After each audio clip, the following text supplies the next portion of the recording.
The law of attachment isn't a law. I've seen a lot of people talking about it on IG, TikTok, and YouTube Shorts. The law of detachment, the law of detachment, the law of detachment. It's not an actual law.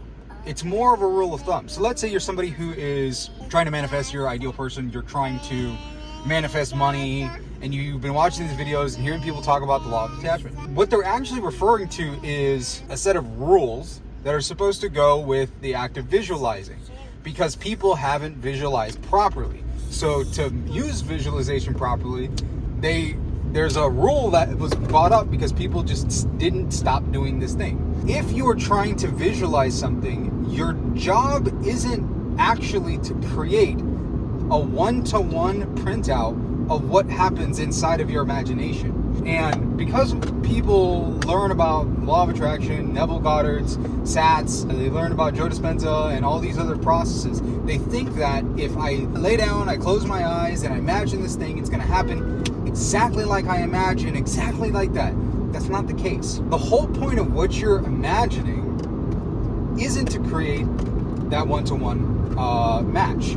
It's to change how you feel on the inside, in your chest, in your subconscious mind, what people refer to as the subconscious mind. Your body cannot tell the difference between something that is physically happening and things that you're imagining. So what we're doing is we are using the imagination to create a feeling state inside of the body, because ultimately there's something that Neville Goddard referred to as the law of reversibility. One thing causes the other, and if one thing causes the other, you can use it for vice versa. So if we're talking about something like, can you pan over to like one of the trees over there? These aren't like palm trees down in South Florida when we're in South Florida. So we got trees over there. Some of them are swaying. They're swaying in the, what is making them sway? Swaying them sway, baby. The wind? Yes, that's correct. So if the wind makes a mechanical motion of a tree swaying, if we use the law of reversibility, what is also true? It's the fact that if one thing causes the other, that thing can cause the other thing to happen. So if wind can cause the swaying of a tree, if you think like palm trees and fans, the mechanical motion of a tree or object can create wind, because one causes the other. So when we talk about feelings, this is as above, so below, so within, so without. Whenever we talk about an actual law, it's the law of correspondence. One thing causes the other. So what we're doing is, if there's an actual physical event that we want in our lives, we get it, and that physical event that happens around us, that circumstance, creates the feeling. Creates a feeling inside of our body. If the outside circumstance can create a feeling inside of our body, we can use the law of correspondence to understand that that feeling that we have is going to create the external event, because it has to create something similar. It's a law. That one is an actual law. That's one that you'll see in like the Emerald Tablets at the Oath. You'll see it in, talked about in the Kabbalion and other like occult books that go through each of the actual cosmic laws. So if you create the feeling without having the physical event around you, if you continue having the feeling, the representation of that event has to show up outside of you. Something has to change if you hold that feeling for long enough. So what the law of detachment is teaching people, or supposed to teach people, is when you do the visualization exercise, your goal isn't to manifest something outside of you physically. It's to use the images in your imagination to create a different feeling. There's supposed to be handlebars on your heart, or your subconscious mind, your feelings, your identity. Because if you see yourself doing something and it takes on the tones of reality, you get yourself in the state of hypnagogia, which was referred to as SATs, or focus 12 or 10 in the gateway experience. When you're in that state of in-between, your body cannot tell the difference between the two. It feels real. Kind of like when you look at the corner of the room when you're half asleep and you see the man sitting on the chair and you're like, and you wait a minute, oh, that's just the clothes sitting on the chair. It's the same thing. Your mind cannot tell the difference between the thought and the imagined reality, so it creates an actual response. If you like paid attention to your heart rate would have skyrocketed. There's probably an adrenaline dump that went through your body. Why? Because your body thought what you saw was real. So we're using that same process when we're using visualizing, because we want to believe that that is true.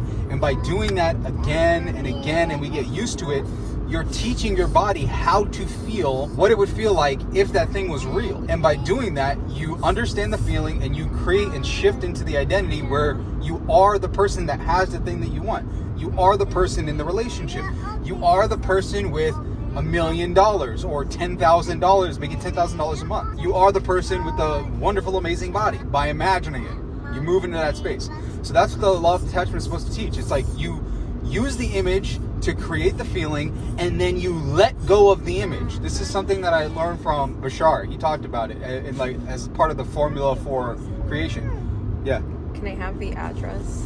Because you put the address on your phone. Yeah, I know. It's 4080, so you're being good. It's like 15 minutes away, so we're gonna be there. We're gonna be driving for a while, but I appreciate it. We have to turn left in a mile.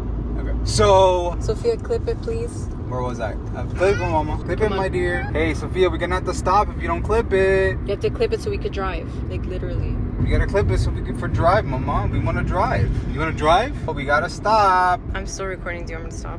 No. Jesus Christ. That was a quick one. Clip. She's putting it on. Uh-huh. We got a clip for you to drive a car. She can do it.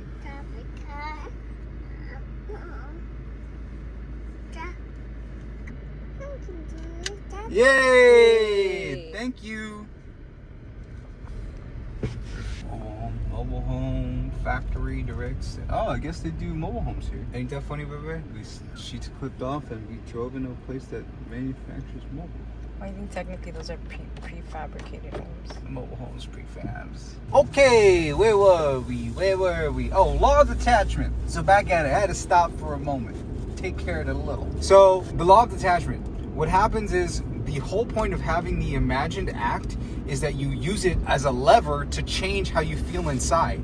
And once you get that feeling, the feeling is the thing that brings the physical thing to you. But you're not supposed to want the thing, because the moment that you want the thing, what you're doing is you're not practicing the vibration or the feeling that brings the thing in. You got to feel good. And if you're wanting a thing, wanting is usually never a good feeling. It is usually very sad and longing and bad.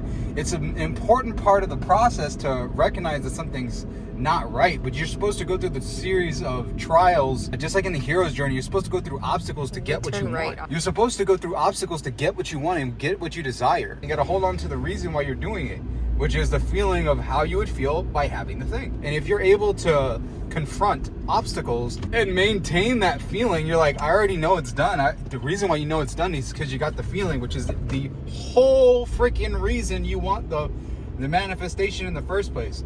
Nobody wants a relationship where you don't have that feeling. Nobody wants the money when you're sitting on a desert island and you can't do anything with it. You don't have any safety or security with it. The money ain't gonna protect you from the animals.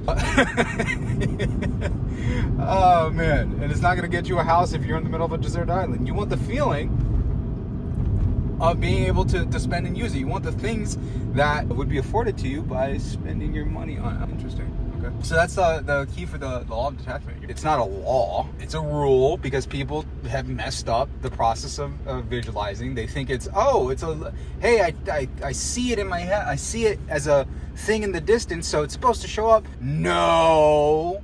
Because if you're still feeling like you want the thing, you haven't done the manifestation. You haven't manifested anything. All you did was create a concept or an idea or a construct that just stays out in the distance. And that's why you're supposed to see, and that's very important. That's why when you're in your imaginal act, you're supposed to see the thing from first person and interact with it in your body in some way, shape, or form.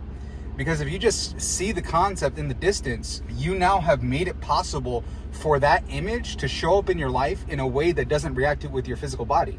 So if you just see the car that you want, but you don't feel it, you don't do any of those things, guess what happens? You'll see the car, but guess what? You'll see it on YouTube. You'll see a video of somebody driving it in POV on YouTube. Or you'll see somebody driving the car across the street, and you'll be like, oh, hey, there's the car. And it's like, congratulations, you just manifested that. You gotta visualize something that cannot be manifested unless you have the thing from the position that you want it in, and then you let it go. You go, because you don't know. That's the other thing about the mind, is that we don't know what the actual image is going to be like that would represent the feeling that we want. We just use the symbol of what we believe will create that feeling, and we make the feeling, and then allow the universe to bring whatever is an actual representation of the feeling. The brain is only capable of knowing what has come before. Anything that you try to imagine will typically end up being stuff that are like sensory impressions that you've already seen before, previously. Am I supposed to turn here? Yeah.